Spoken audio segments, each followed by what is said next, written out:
What's up, guys? Lady T here with Lady T's Adventures. My name is Teresa, and we're back here at the Detroit Historical Museum.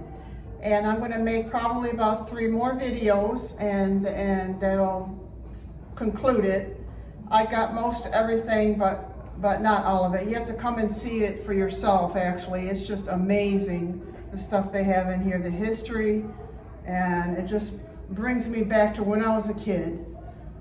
So I hope you guys enjoy the videos.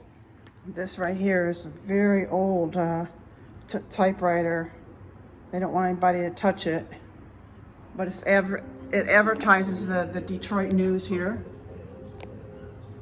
And those are actual clippings from back in the day. I'm trying to look, see if there's a date on it here. I don't see the date. Detroit News. Grosse Pointe News. The Free Press. Yeah, this is an old TV show that was in Detroit. Bozo, that's the guy that played him. And I remember that when I was a little kid. I was like 5 years old when I used to watch that. Cool. And we got Star Trek. That came out in 1966. That was the year I was born, as a matter of fact. And Bonanza, I used to watch that too in 1960. That's when they had terrific shows back then in the 70s. Here's a picture of Vietnam, April 19th, 1965. Here's a picture of Malcolm X. And he fought for the brown and black people. And Dalai Lama, the Dalai Lama, he's still around too. This is from 1960. Next we have the Beatles on the Ed Sullivan Show. This is 1964. And here is my favorite Detroit Motown group, the Supremes, on the Bill Kennedy Showtime, 1964. And they got an Emmy there. This right here is Mod Fashion, 1967. And here we go, the Man on the Moon. Flag on the Moon, 1969. I was only 3 years old. MC5s. I don't think I remember them. And This and That, Pat Boone. This is Michigan Consolidated Gas Building Construction, 1961. Them building it. There's Plum Street, 1960s.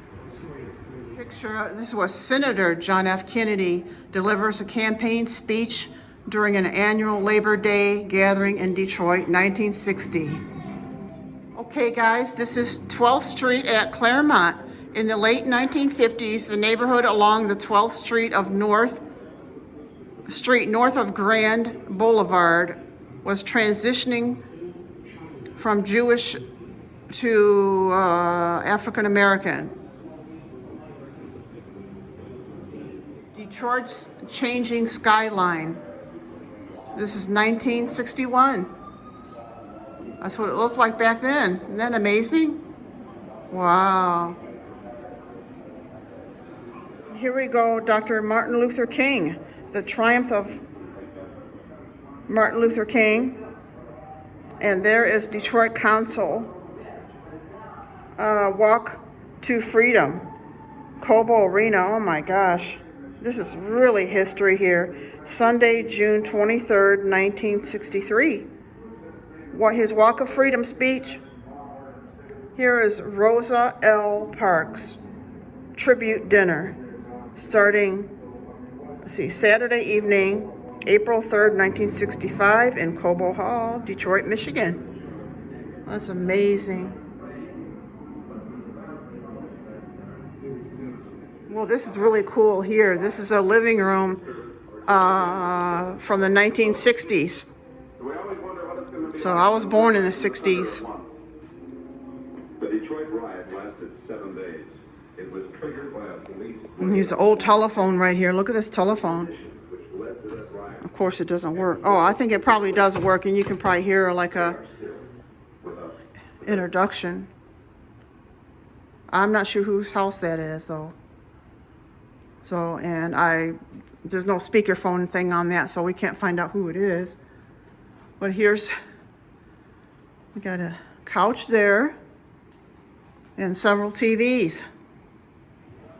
And this is the assembly line, 1960s, courtesy of Walter P. Reuther Library.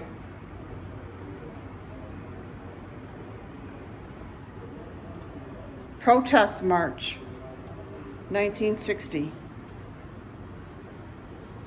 Dr. Martin Luther King, Freedom March, 1963.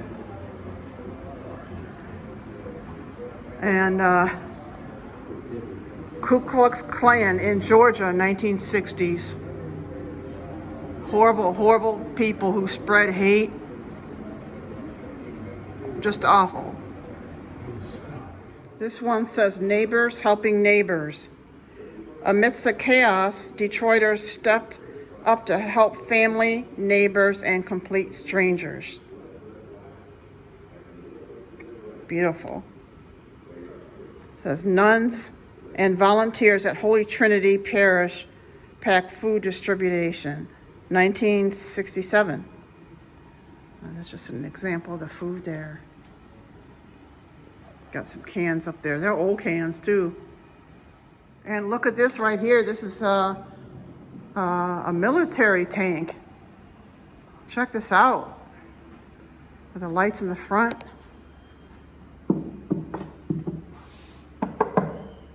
It's actually made of wood, so it's like a replica, you know, U.S. Army.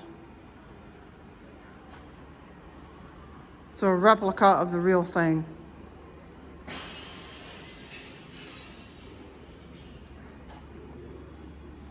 That's probably for the gasoline back there. That's real.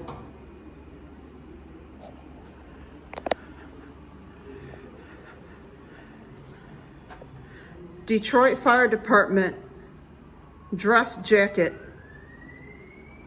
That's from 1967, and so is the hat. Cool. And here's some pictures from the riot, 1967.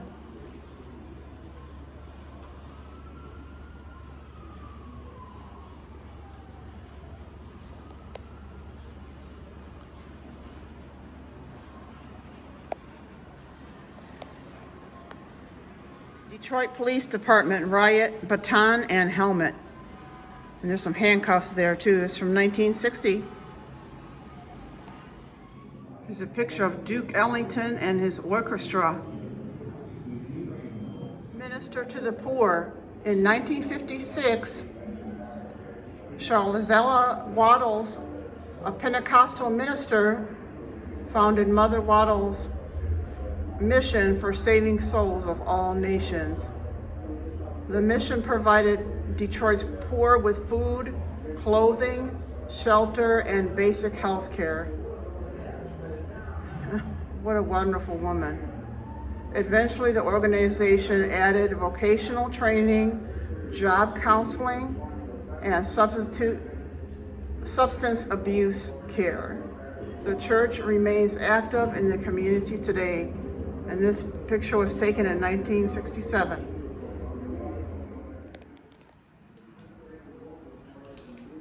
There's Congressman John Conyers Jr. re-elect. Yes, so neat. Coleman Young, in his own words, only in the Free Press, January 24th to the 28th.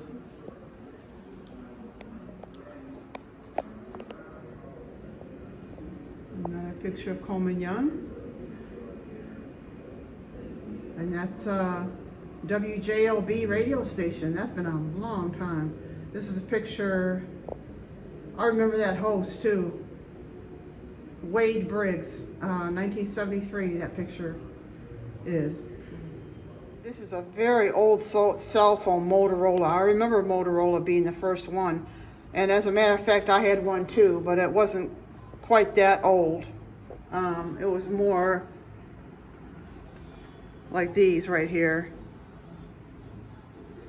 That's like the first one I had, and that and the flip phone, so they stopped making those.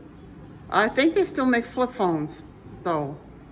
It's the early 1900s, and Detroit is on the verge of greatness. Homes, parks, factories, even skyscrapers are popping up everywhere along brick-paved streets. And no wonder with this fast-growing population.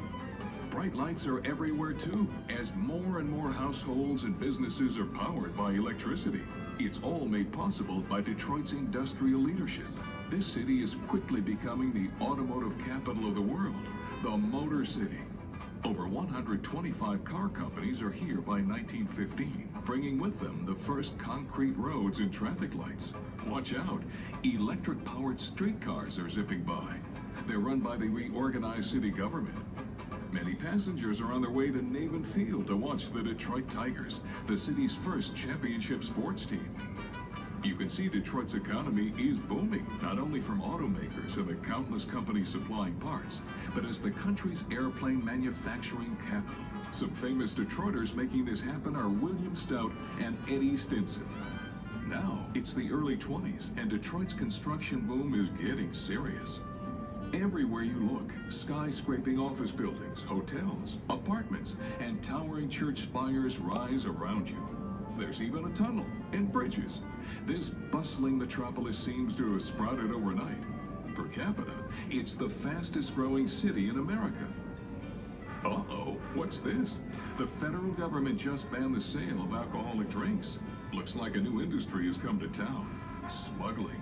Sneaking booze into the country is now a $200 million Detroit business, second only to cars. Keep your eyes peeled long enough, and you'll see speedboats zipping across the river. They're bringing in illegal beer and liquor from all those Canadian distilleries. As hard as the police and Coast Guard try, nearly 75% of all Canadian booze makes its way into the U.S. through southeastern Michigan. Who's controlling all this? Smugglers, vicious gangs, and corrupt government officials. Dirty dealings are rampant. So now Detroit is not only the most productive town on the continent, it's one of the toughest. What's next?